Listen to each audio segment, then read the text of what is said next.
Hey everyone, this is David Pike, the Motorcity Mechanic. Now in today's video, we're wrapping up our 5-part series on the removal and replacement of the oil pump assembly on a Chrysler 3.2 and 3.6 liter Pentastar engine in front-wheel drive vehicles. And we're using the by-the-book method.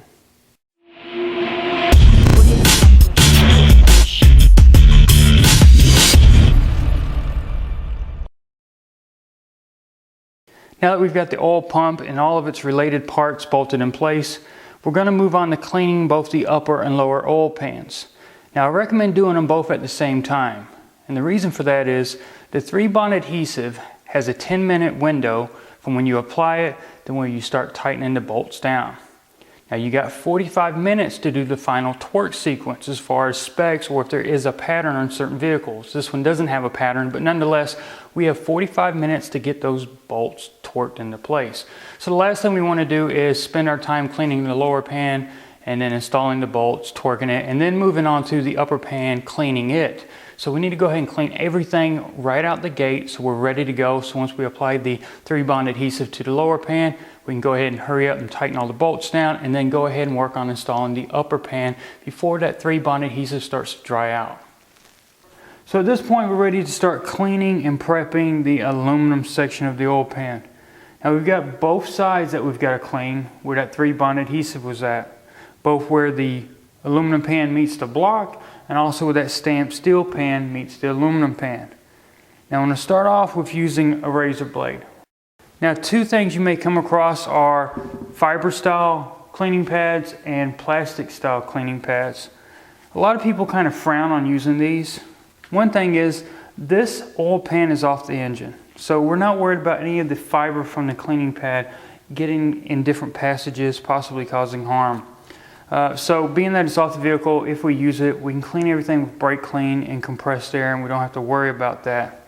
And the other key when using these is to not stay in one spot too long, because not only will it remove the adhesive, but being that this is a softer metal and being aluminum, it can actually gouge the aluminum. So it's all about keeping a constant motion and moving.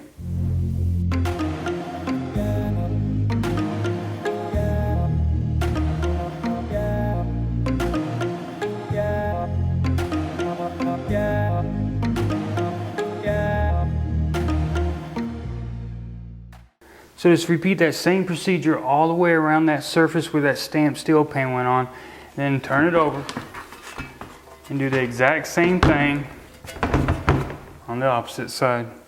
Now that we've removed all the old 3-bond adhesive from the upper aluminum pan, what we need to do next is we need to spray it down with some brake cleaner. The brake cleaner is going to remove any kind of oil-based residue or anything that's left on there that's going to prevent the new 3-bond adhesive from sticking to the pan.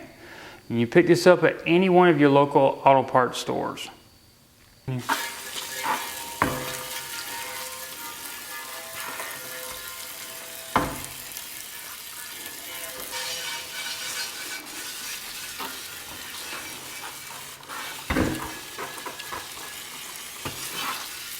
Now that we've cleaned everything off with brake clean, we're going to follow it up with wiping everything down and make sure we don't have nothing left, especially on the 3-bond adhesive surfaces. Now the process for cleaning this lower stamped steel pan is pretty much the same as the upper pan, except you can be more aggressive with this. You don't have to worry about digging into the aluminum, causing gouges or deep scratches that the 3-bond might not seal off. In this case, if you've got like a bench mounted grinder that's got a wire wheel on one side, you could take this pan up to it, press up against it and clean it that way. Also, you can use those more abrasive roll-lock pads and go around the surface as well. But for right now, what we're going to do is we're going to start with scraping off all the larger pieces and then go back down to where down the shiny metal. That way we got a nice surface for the 3-bond.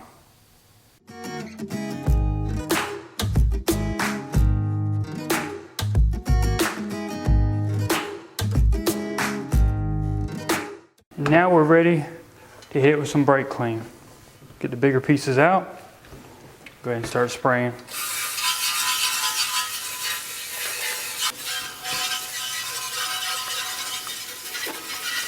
Now grab you some paper towels and wipe up any excess residue from the brake cleaner, any particles you might see.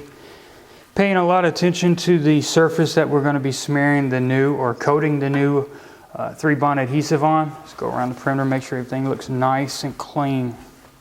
Now before we go applying that 3-bond adhesive and bolting this upper pan in place, I want to address an issue that we came across when we were trying to remove it in the first place. And that was with the old dipstick tube. Typically you can leave that bolted in place on the block and you can wiggle the pan loose. But as you saw, that wasn't the case that we ran into. We actually had to unbolt the tube and beat it out with a hammer and an extension. So what we're going to do now is we're going to work with this assembly off the car while we can still get to it easily. We don't have to fight with anything. We can go ahead and clean up the dipstick tube, replace the O-ring, and add some grease to it. Now at the same time, down inside this bore there's some oxidation. You can actually see it on the surface of the pan as well. So we're going to get in there with a wire brush and try to clean all that off.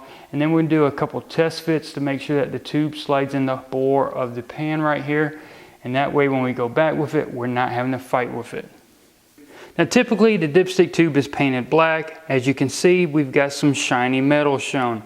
And all that happened basically when we had to remove the dipstick tube from the pan. Now if we were to try to go back with it, it doesn't matter if we actually wiggle it, shake it, twist it. It just does not want to go down and get fully seated. So what we're going to do now is take it off, remove the O-ring, clean everything up, lube it, and try another test fit. If we still have issues, then we're going to move over to cleaning that bore out. So I'm going to grab a pick and get up under the edge of that O-ring and work it out of the groove. And then I should be able to roll it off the tube. So I went ahead and grabbed that same 3M sanding pad that I used when I cleaned up that residue on the block from that 3-bond adhesive. What I'm going to do is I'm actually going to stick the end of the tube inside, squeeze it, and I'm going to rotate it back and forth, much like you're sharpening a pencil.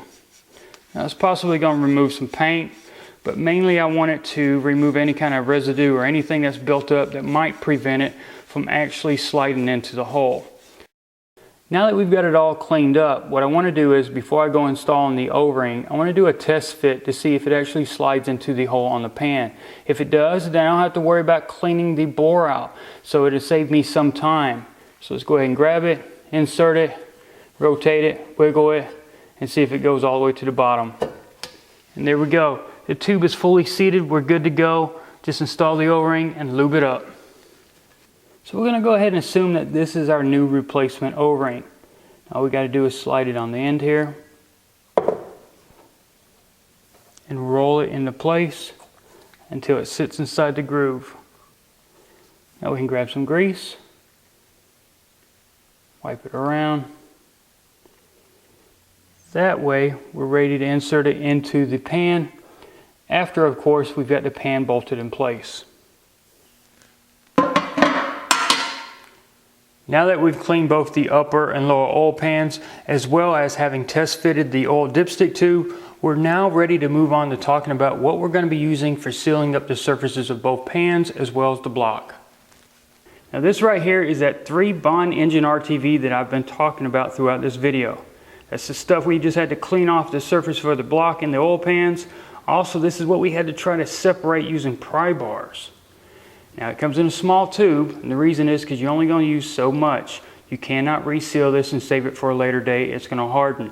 So you only need enough for that specific job. So that's why it comes in a smaller tube. Now we use a caulk gun to actually apply this with. Part number is 68082860, A as in Alpha, B as in Bravo. The tube comes with its own nozzle that you thread on. And at the end of that nozzle is a hole. Now there's no need to cut this nozzle anywhere down the length of it, because that size hole is perfect for the amount of 3-bond adhesive you need to lay down on both sections of the aluminum oil pan. If you lay down any more than that, it's going to squeeze out and go everywhere. That is the preset diameter and perfect amount. So at this point we're ready to go ahead and cut the end of the tube off. Just grab you a knife or whatever you can get to get down in there. Just be careful not to cut yourself. Once it's open, thread the nipple on the end. And go ahead and install it in your caulking gun. Here we go. We're ready to start applying our 3-bond adhesive. Now when we start applying that bead of 3-bond adhesive around the perimeter of the upper aluminum oil pan, there's going to be some areas where we need to apply a little bit more. Mainly it's the seam at the rear of the engine where that metal plate is with the rear main seal, and also at the front where the timing cover meets the block. And I want to show you how to do that. Now, like I mentioned, two of the places that we need to add a little bit of extra 3-bond adhesive is right here where the timing cover meets the block. So right here, and then also over there. So what you can do is you naturally get some 3-bond adhesive on the tip of your finger, kind of squirt some out, and just kind of smear you a little line right there where that transition is. That should be more than enough. And then repeat the same exact thing on the opposite side of that timing cover.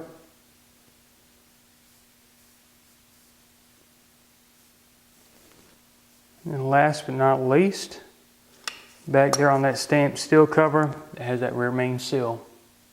This one's going to take a little bit longer bead. Just kind of run it down. There you go. Repeat it on the opposite side as well. Once done, we can move over to applying the 3-bond to the upper aluminum pan. So find your starting point, squeeze on the trigger, and just work the bead all the way around.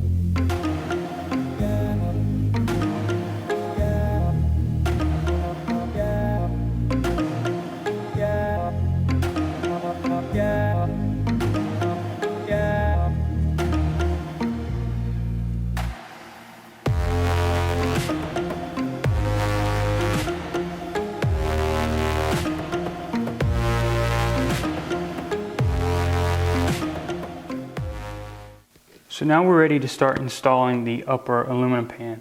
Just kind of work it around the oil pump. Remember, we've got 3-bond adhesive on the bottom. We don't want to smear it.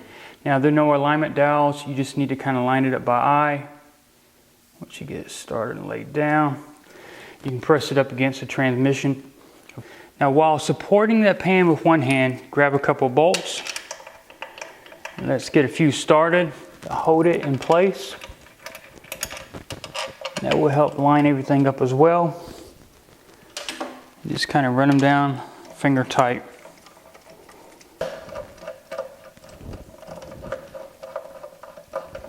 Now those 2 bolts installed, we no longer have to hold on to the pan. We can go ahead and grab the rest of the bolts and start running them up finger tight like I mentioned a minute ago. We're not going to be tightening these down yet.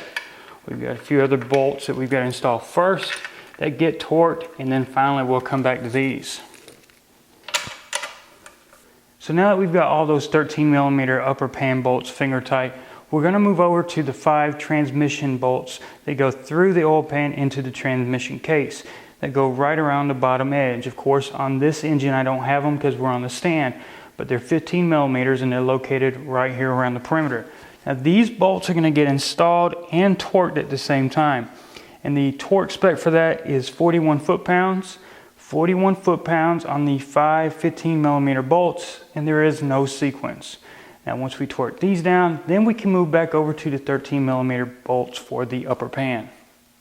Now the torque for all those 13mm upper pan bolts is 18 foot-pounds. 18 foot-pounds, and there is no specific sequence. So just find your corner and go all the way around till you've completed all of them. And remember, 18 foot-pounds.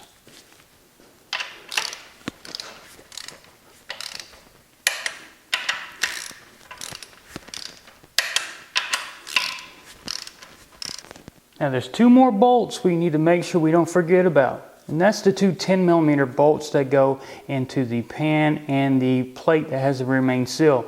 If you remember, there are 2 rubber plugs on the belt housing / oil pan area that you had to remove to access those.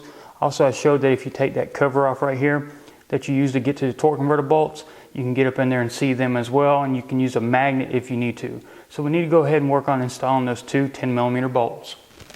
Now more than likely you're not going to be working on the engine stand like I am. So this will be overhead for you. So all you got to do is get your 10mm bolt. And I recommend using 1/4" drive sockets because you don't have a lot of room here between the flex plate and the back of the oil pan. A regular 3/8 drive socket is going to be tight and it might bind up. So grab your 1/4", and all you got to do is insert it in there and start it. Of course, I've got a stand, so I'm going to be using a magnet to get up in here. Then I can line up my socket and extension and start it by hand. Now the torque spec for those two 10mm bolts is going to be 9 foot-pounds. 9 foot-pounds is the final torque.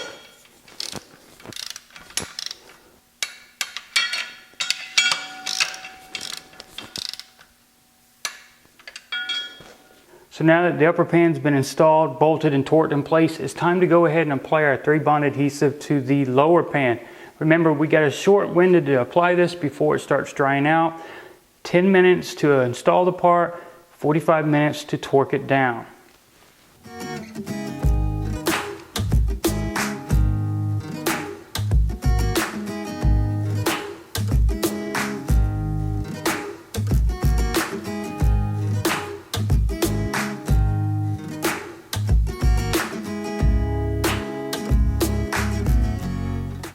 So now that we've got the pan cleaned, we've got the pan sealed, and the surface area that the pan's going to make contact with cleaned, we're ready to reinstall. Now the good thing about lining anything up is, remember we had 2 studs, one here, one over there. So we line that up and just gently sit the pan down in place.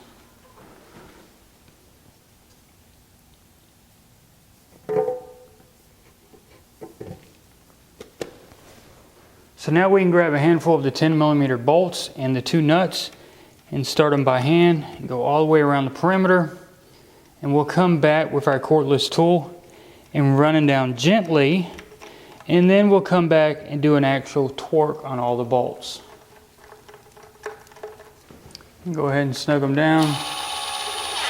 I'm not going to tighten them with the cordless tool. We're just going to get them down and come back and do a final torque. We've got so many bolts, last thing I want to do is run them all down by hand.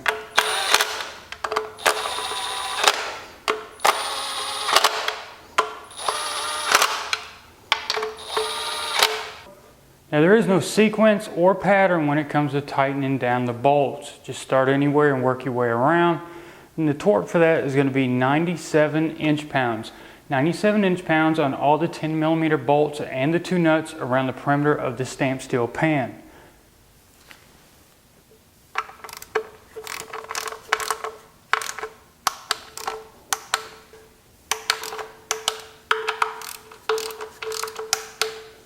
Now with the pan installed and all the bolts torqued to spec, the last thing we need to do is we've got to wait a minimum of 45 minutes for that 3-bond adhesive to dry around the perimeter of the stamped steel pan before we go adding any oil to it.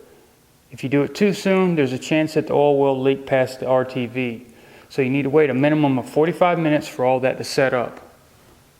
Now we don't want to forget about that coolant hose that we took off earlier that was bolted to the upper pan. Just kind of line it up, grab your 13mm bolt, get it started by hand, and then follow it up with whatever tool you have. Also at this point we can work on guiding that old dipstick tube back down towards the upper pan. Line it up, rotate it if you need to until it's finally seated. Now that the old dipstick tube's installed, rotate it to where the bracket lines up with the hole on the side of the cylinder head. Grab your 13mm bolt, start threading it on by hand. At this point you can go ahead and grab your 13mm ratchet wrench or whatever you used earlier to tighten it down with.